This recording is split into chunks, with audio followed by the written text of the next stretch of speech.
ನಮಸ್ಕಾರ ಸ್ನೇಹಿತರೆ, ನಾನಿವತ್ತು ಪಿಜ್ಜಾ ಮಾಡ್ತಾ ಇದ್ದೀನಿ. ಅದಕ್ಕೆ ಬೇಕಾಗಿರೋ ಸಾಮಗ್ರಿಗಳು: ಹುಳ್ಳಿಕಾಯಿ, ಕ್ಯಾರೆಟ್, ಕೊತ್ತಂಬರಿ ಸೊಪ್ಪು, ಈರುಳ್ಳಿ, ದಪ್ಪ ಮೆಣಸಿನಕಾಯಿ, ಟೊಮೊಟೊ ಸಾಸ್, ಖಾರದ ಪುಡಿ, ನೂಡಲ್ಸ್ ಮಸಾಲ, ತುಪ್ಪ, ಚೀಸ್ ಮತ್ತು ಪಿಜ್ಜಾ. ಒಗ್ಗರಣೆಗೆ ಎಣ್ಣೆ ಮತ್ತು ರುಚಿಗೆ ತಕ್ಕಷ್ಟು ಉಪ್ಪು. ಪಲ್ಯ ಮಾಡಲು ಸ್ನೇಹಿತರೆ, ಈಗ ಸ್ಟವ್ ಹಚ್ಕೊತಾ ಇದ್ದೀನಿ.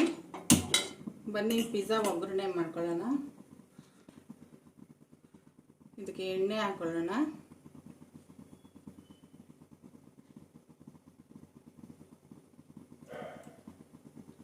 ಎಣ್ಣೆ ಕಾಯ್ದ ಮೇಲೆ ಈರುಳ್ಳಿ ಹಾಕೊಳ್ಳೋಣ.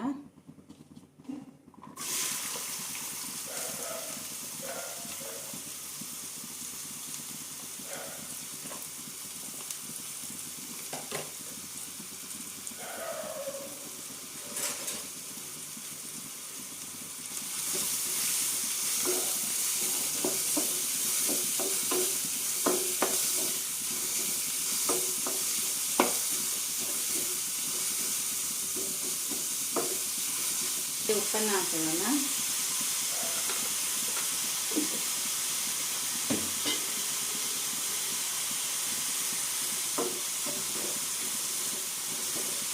ಇದು ಪಲ್ಯ ಆಗಲು ಒಂದು 10-15 ನಿಮಿಷ ತಗೊಳುತ್ತೆ. ಪಲ್ಯ ಆದಮೇಲೆ ಓವನಲ್ಲಿ ಪಿಜ್ಜಾ ಮಾಡೋದು ಈಸಿ. ಒಂದು 5 ನಿಮಿಷಕ್ಕೆಲ್ಲ ಬೇಯ್ದುಬಿಡುತ್ತೆ.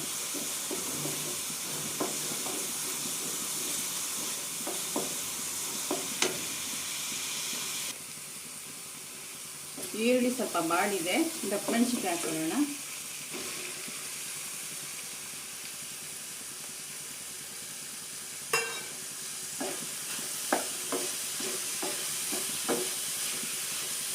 ಇದು ಚೆನ್ನಾಗಿ ಮೆತ್ತಗಾದ್ಮೇಲೆ ಸ್ವಲ್ಪ ತರಕಾರಿ ಹಾಕೋಬೇಕು. ತರಕಾರಿನ ಕುಕ್ಕರ್ನಲ್ಲಿ ಬೇಯಿಸ್ಕೋಬೋದು, ಆದರೆ ಅದು ಅಷ್ಟು ರುಚಿ ಬರಲ್ಲ. ಒಗ್ಗರಣೆಗೆ ಬೇಯಿಸ್ಕೊಳ್ಳೋದ್ರಿಂದ ಟೇಸ್ಟ್ ಚೆನ್ನಾಗಿರುತ್ತೆ.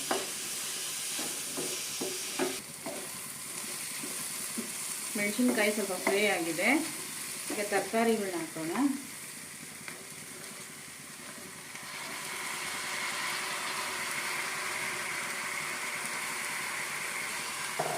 ಇದು ಎಣ್ಣೆಲೆ ಫ್ರೈ ಆಗಲಿ. ಮಿತ್ರರೇ, ನಾನಿದು 4 ಪಿಜ್ಜಾ ಮಾಡೋಷ್ಟು ಮಾಡ್ತಾ ಇದ್ದೀನಿ. ಅದರಿಂದ ಸ್ವಲ್ಪ ಜಾಸ್ತಿ ತೊಗೊಂಡಿದ್ದೀನಿ. ಇದನ್ನು ಸ್ವಲ್ಪ ಪ್ಲೇಟ್ ಮುಚ್ಚೋಣ, ಚೆನ್ನಾಗಿ ಫ್ರೈ ಆಗಲಿ.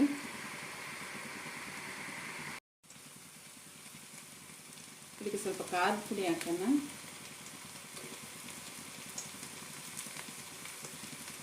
ದಪ್ಪ ಮೆಣಸಿನ್ಕಾಯಿ ಹಾಕಿರೋದ್ರಿಂದ ಖಾರ ಇರುತ್ತೆ, ಸ್ವಲ್ಪ ಹಾಕಿದ್ರೆ ಸಾಕು. ಖಾರ ಕಡಿಮೆ ತಿನ್ನೋರಿಗೆ ಸ್ವಲ್ಪ ಖಾರ ಹಾಕ್ಕೊಂಡ್ರೆ ಸಾಕು. ನಂತರ ಇದಕ್ಕೆ ಮ್ಯಾಗಿ ಮಸಾಲೆಯನ್ನು ಹಾಕೋಣ. ಇದೆಲ್ಲ ಅಂಗಡಿ ಸಿಗುತ್ತೆ, ಎಲ್ಲ ಅಂಗಡಿಗಳಲ್ಲೂ ಸಿಗುತ್ತೆ. ಇದನ್ನು ಸೇರಿಸ್ಕೊಳ್ಳೋಣ.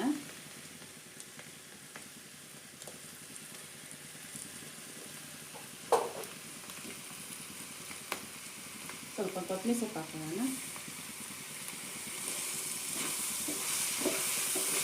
ಇನ್ನೊಂದು 2 ನಿಮಿಷ ಪಲ್ಯ ಆಗಿಬಿಡುತ್ತೆ. ತರಕಾರಿ ಎಲ್ಲ ಚೆನ್ನಾಗಿ ಬೆಂದಿದೆ.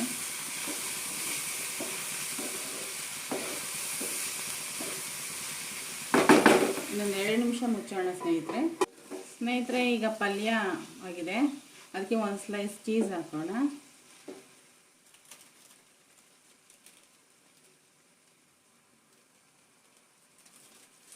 ಸ್ವಲ್ಪ ಕರಗಲಿ. ಬೇಕಾದರೆ ಸ್ವಲ್ಪ ಚಿಟಿಕೆ ಗರಂ ಮಸಾಲೆ ಹಾಕೋಬೋದು. ಇದು ನಾನು ತೋರಿಸಿಲ್ಲ, ಆಪ್ಷನ್ ಅಷ್ಟೇ. ಚೀಸ್ ಎಲ್ಲ ಕರಗಿದೆ. ಈಗ ಮಿಕ್ಸ್ ಮಾಡ್ಕೊಳ್ಳೋಣ.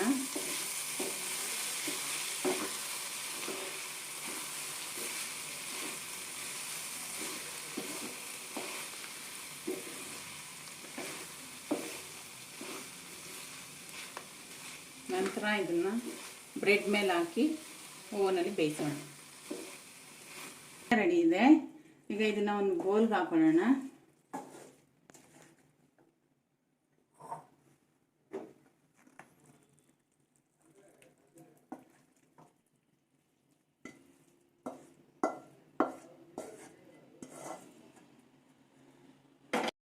ಪಿಜ್ಜಾ ಬ್ರೆಡ್ ಬೇಯಿಸ್ಕೊಳ್ಳೋಣ. ಅದಕ್ಕೆ ಸ್ಟಫಿಂಗ್ ಹೇಗೆ ಮಾಡೋದು ನೋಡೋಣ. ಮೊದಲಿಗೆ ಇದಕ್ಕೆ ತುಪ್ಪ ಹಾಕೋಣ. ತುಪ್ಪನ ಸವರ್ಕೊಳ್ಳೋಣ. ಇದು ಮೈಕ್ರೋ ಓವನ್ ತಟ್ಟೆ. ತುಪ್ಪ ಹಾಕಿದ್ಮೇಲೆ ಟೊಮೆಟೊ ಸಾಸ್ ಹಾಕೊಳ್ಳೋಣ.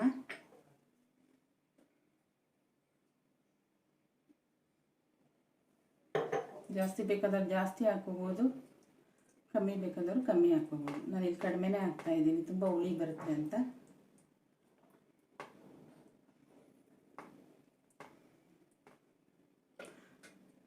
ಈಗ ಮಾಡಿಟ್ಟಿರೋಂಥ ಪಲ್ಯ ಹಾಕೋಣ.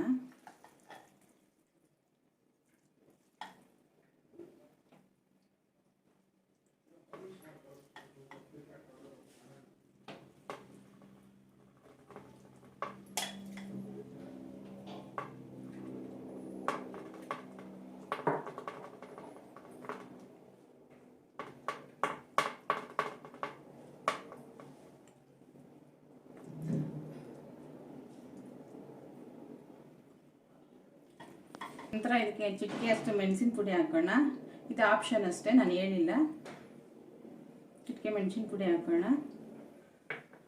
ನಂತರ ಇದು ಚೀಸ್ ಕಟ್ ಮಾಡಿಕೊಂಡು ಅದ್ರ ಮೇಲೆ ಹಾಕೋಣ. ಚೀಸೇ ಮುಖ್ಯ ಇದರಲ್ಲಿ.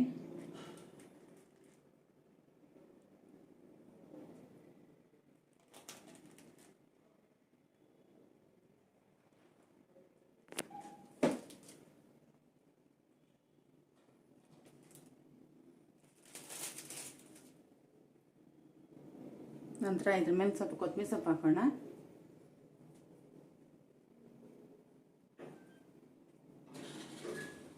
ಈಗ ಇದನ್ನು ಓವನಲ್ಲಿ ಬೇಯಕ್ಕಿಡೋಣ. ಸ್ನೇಹಿತರೆ, ಈಗ ಪಿಜ್ಜಾನ ಓವನಲ್ಲಿ ಬೇಯಿಸ್ಕೊಳ್ಳೋಣ. ಅದನ್ನು ಮೀಡಿಯಮಲ್ಲಿ ಇಟ್ಬಿಟ್ಟು 5 ನಿಮಿಷ ಇಲ್ಲ 7 ನಿಮಿಷ ಬೇಯಿಸಿದ್ರೆ ಸಾಕು. ಈಗ ನಾನು ಪಿಜ್ಜಾನ ಇಡ್ತಾ ಇದ್ದೀನಿ.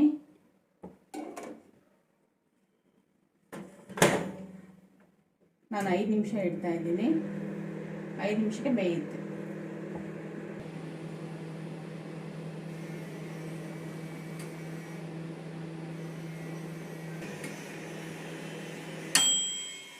ಸ್ನೇಹಿತರೆ, ಈಗ 5 ನಿಮಿಷ ಆಗಿದೆ.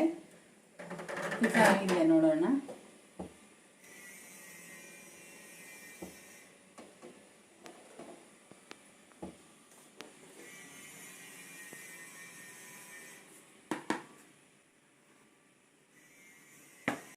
ಸ್ನೇಹಿತರೆ, ಈಗ ಪಿಜ್ಜಾ ರೆಡಿ ಆಗಿದೆ. ಇದನ್ನು ಕಟ್ ಮಾಡೋಣ.